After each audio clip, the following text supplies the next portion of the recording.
मक्खन सिंह नीम के नीचे खाट पर लेटा है। बिरजू कंधे पर हल रखे वहां से गुजरता है।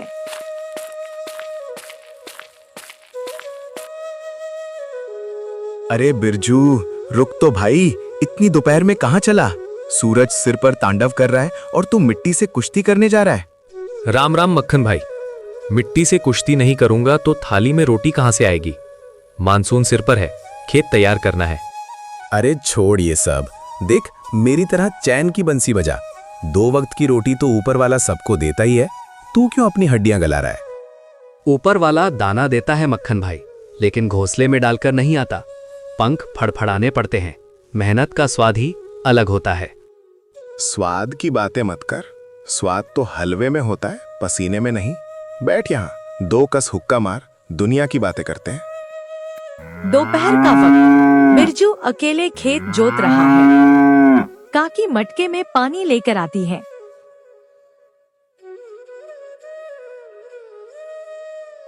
बिरजू बेटा, बस कर, हाथ पांव सुझाएगा क्या? देख पूरा गांव सो रहा है और तू यहाँ पसीना बहा रहा है। काकी, मिट्टी जब तपती है तभी तो सोना उगलती है। अगर आज मैं सो गया तो कल मेरी फसल सो जाएगी। पर बेटा, मक्खन को देख, कहता है कि किस्मत में जो लिखा है वही मिलेगा। तू क्यों इतनी भाग दौड़ करता है? काकी, किस्मत का लिखा तो सिर्फ बहाना है। मुझे तो लगता है कि ऊपर वाला भी उसी की झोली भरता है जो खुद मेहनत की लाठी थामता है। आप पानी पिलाओ, गला सूख रहा है। बिरजू गटागट पानी पीता है और फिर काम में जुट जाता है। बिरजू थका हुआ घर लौट रहा है। मक्खन सिंह अभी भी उसी जगह बैठा है, लेकिन अब उसके चेहरे पर चिंता है। सुन बिरजू, वो तेरे पास कुछ उधार होगा क्या? आज घर में चूल्हा जलने की नौबत नहीं आई। क्यों मक्खन भाई, सुबह तो आप बड़ी बड़ी बातें कर रहे थे कि ऊपर वाला सबको देता है। दिया तो था, पड़ोसी ने 4 रोटियां दी थीं, पर कल का क्या, उसने मना कर दिया। यही तो फर्क है मक्खन। मांग कर खाई हुई रोटी पेट तो भर सकती है, पर सम्मान नहीं दे सकती। कल सुबह मेरे खेत पर आ जाना। अगर काम करोगे तो मजदूरी भी मिलेगी और इज्जत की रोटी भी। खेत पर धूप में? मुझसे नहीं होगा भाई। तो फिर भूखे पेट नींद कैसे आएगी? खैर, तुम्हारी मर्जी। किस्मत भी साला उसी का साथ देती है जिसके पास पहले से सब है। देखो बिरजू के खेत को, जैसे पूरा सावन उसी की जमीन पर उतर आया हो। क्यों मक्खन, खाली बैठने से पेट नहीं भरता? सुना है घर के बर्तन भी गिरवी रख दिए। क्या करूं साहूकार, बादलों ने धोखा दे दिया। अब आसमान की तरफ देखते देखते गर्दन अकड़ गई है। आसमान को मत देख, बिरजू को देख। जब लोग सो रहे थे उसने कुआं गहरा किया था, अब उसकी मेहनत बोल रही है। खैर, मेरा पिछला हिसाब कब चुकता कर रहे हो? साहूकार, कुछ दिन और दे दो, कहीं ना कहीं से जुगाड़ हो ही जाएगा। जुगाड़ से पेट पलता है, कर्ज नहीं। जा, बिरजू से कुछ सीख।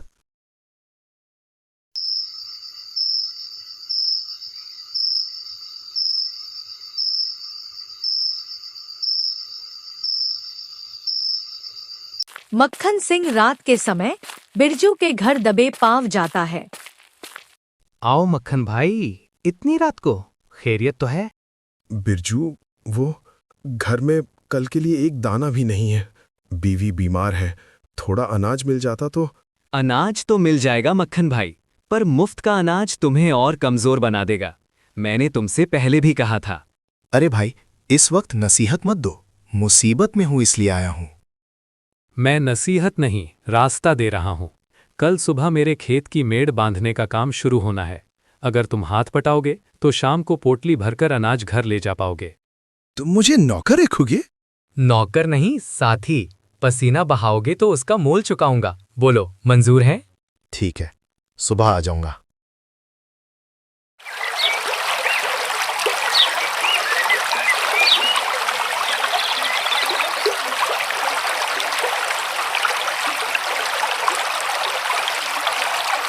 बिरजू कुदाल चला रहा है। मक्खन सिंह भारी मन से वहां पहुंचता है। देर कर दी मक्खन भाई, सूरज ने तो अपनी मजदूरी शुरू कर दी। ये लो कुदाल और उस कोने से मिट्टी डालना शुरू करो। भाई ये बहुत भारी है, मेरे हाथों में तो छाले पड़ जाएंगे। शुरुआत में छाले पड़ते हैं मक्खन, बाद में यही हाथ पत्थर को भी मोम बना देते हैं। बातें कम, काम ज्यादा। चलो। मक्खन सिंह अनिच्छा से मिट्टी खोदना शुरू करता है। थोड़ी ही देर में वह हांफने लगता है।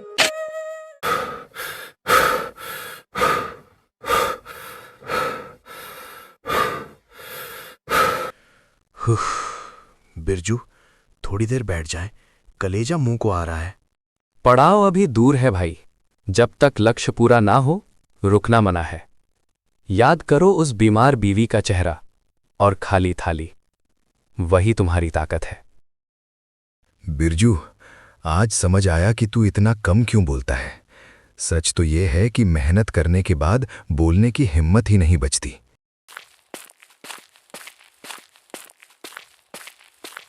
थक गए मक्खन भाई, लेकिन जरा अपने हाथों को देखो, आज इनमें मिट्टी नहीं तुम्हारी हिम्मत लगी है।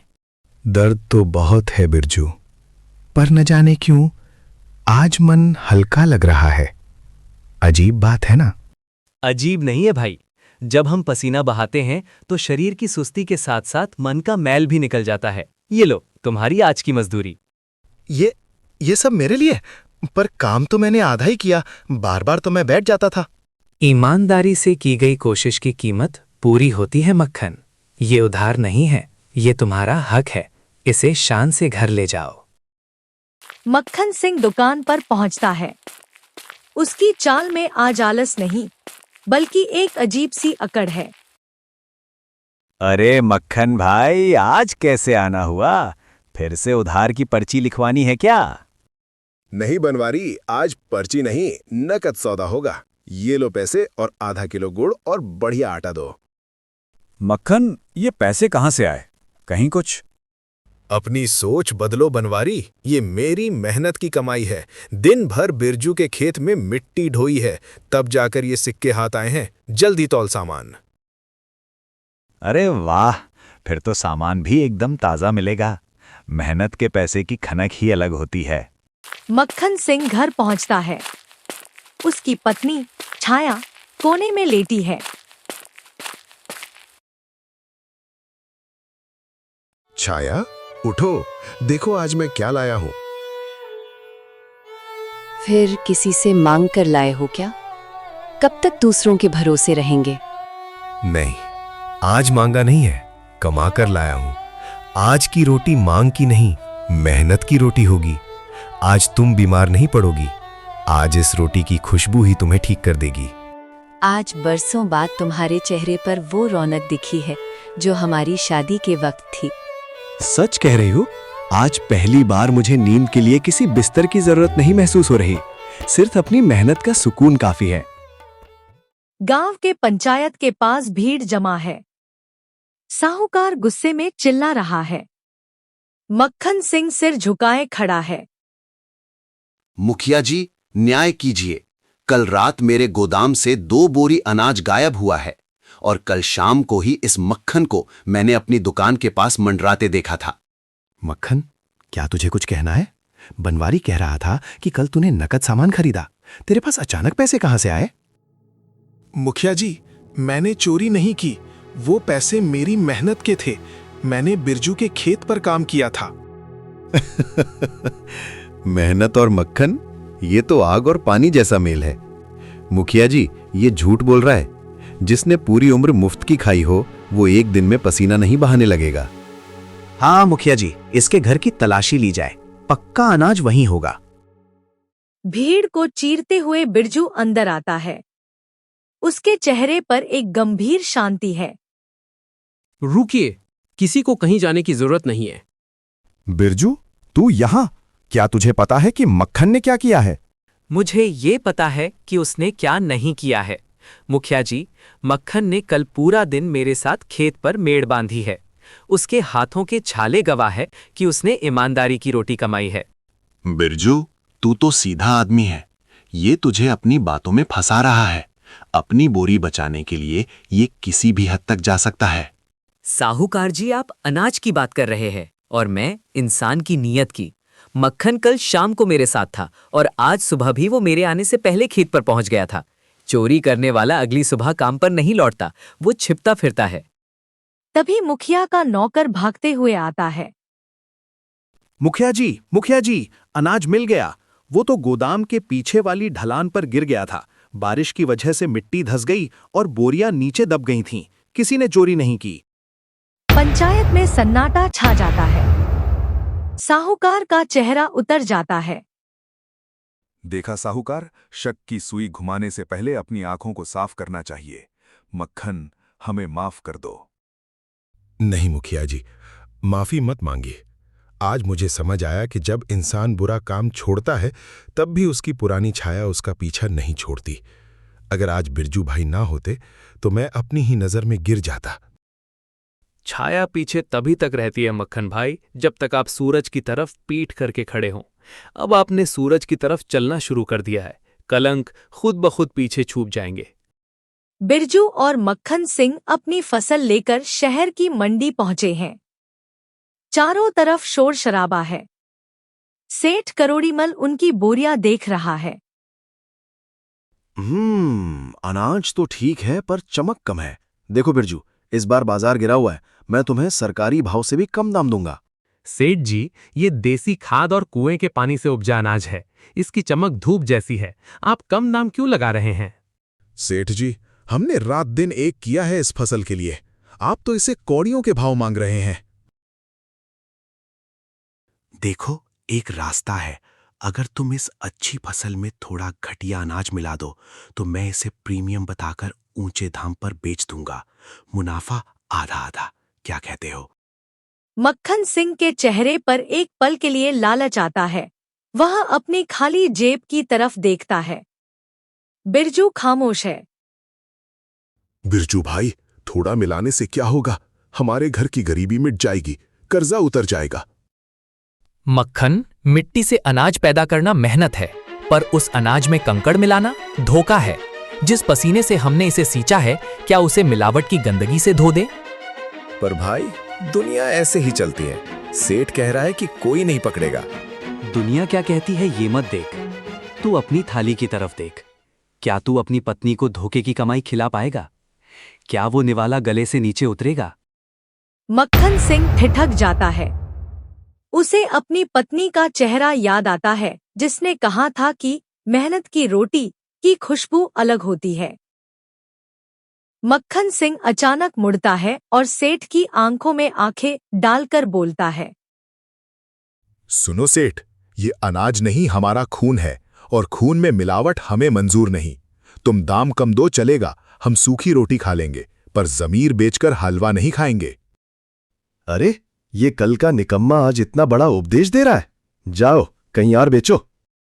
चलो मक्खन भाई, जहां ईमानदारी की कदर नहीं, वहां सौदा नहीं होता। तभी पीछे से एक सरकारी अफसर, कृषि विभाग, बाहर निकलता है, जो सब सुन रहा था। रुकिए, मुझे आपकी बातें सुनकर बहुत खुशी हुई। हमारे विभाग को ऐसे ही शुद्ध अनाज की तलाश है। मैं आपकी पूरी फसल ऊंचे दाम पर खरीदूंगा और इसे बीज के रूप में इस्तेमाल करूंगा। बिरजू और मक्खन सिंह खुशी खुशी वापस लौट रहे हैं। उनके पास अब सम्मान और सही दाम दोनों हैं। आज समझ आया बिरजू भाई कि मेहनत की रोटी सिर्फ पेट नहीं भरती, वो रीढ़ की हड्डी भी सीधी रखती है। आज मैं पहली बार सेठ के सामने सीना तान कर खड़ा हुआ। यही तो असली कमाई है मक्खन। पैसा तो आता जाता है, पर ये जो हिम्मत तूने आज दिखाई है, ये उम्र भर साथ रहेगी। समय बीतता है, वही नीम का पेड़ है, वही खाट है, पर आज उस पर मक्खन सिंह लेटा नहीं है, बल्कि बैठा हुआ कुछ हिसाब लिख रहा है। एक नौजवान रामू हाथ बांधे उदास खड़ा है। मक्खन चाचा, किस्मत ही खराब है। शहर गया था नौकरी ढूंढने, पर सबने भगा दिया। अब सोच रहा हूं कि घर पर ही बैठूं, जो नसीब में होगा मिल जाएगा। अरे रामू, नसीब तो पंछी की तरह होता है। दाना चुगने के लिए उसे भी घोंसला छोड़ना पड़ता है। बैठ यहां, तुझे एक किस्सा सुनाता हूं। किस्सा? चाचा, मुझे काम चाहिए। कहानी नहीं। काम तो इसी कहानी में छुपा है। देख, सामने वो जो खेत लहलहा रहे हैं, कभी वहां मैं भी तेरी तरह किस्मत का रोना रोता था, पर फिर मुझे एक गुरु मिला जिसने मुझे रोटी का असली स्वाद चखाया। बिरजू दूर से आता दिखाई देता है। अब उसके पास अपनी खुद की ट्रैक्टर ट्रॉली है, पर सादगी वही है। राम राम मक्खन भाई, आज फिर उपदेश चालू है। राम राम बिरजू भाई, उपदेश नहीं, अपनी भूल सुधार रहा हूं। रामू को बता रहा हूं कि हाथ की लकीरों से बड़ी हाथ की मेहनत होती है। सही कह रहे हो रामू बेटा, शहर में नौकरी नहीं मिली तो क्या हुआ, अपनी मिट्टी तो सोना उगलती है। इस बार हम सहकारी खेती शुरू कर रहे हैं। मक्खन भाई उसके मुनीम हैं और हमें मेहनती हाथों की जरूरत है। पर चाचा, मुझे तो डर लगता है कि कहीं फसल खराब हो गई तो। डर उसे लगता है जिसके पास खोने के लिए कुछ ना हो। हमारे पास मेहनत है और मेहनत कभी बेकार नहीं जाती। चल, कल सुबह 5 बजे खेत पर मिलना। बिरजू और मक्खन सिंह एक साथ बैठकर खाना खा रहे हैं। थाली में सादी रोटी, साग और गुड़ है। बिरजू भाई, आज इस रोटी में वो महक आ रही है जो शायद 56 भोग में भी ना हो। जानते हो क्यों? क्योंकि आज तुम सिर्फ खा नहीं रहे हो, बल्कि तुमने आज एक और इंसान को स्वाभिमान का रास्ता दिखाया है।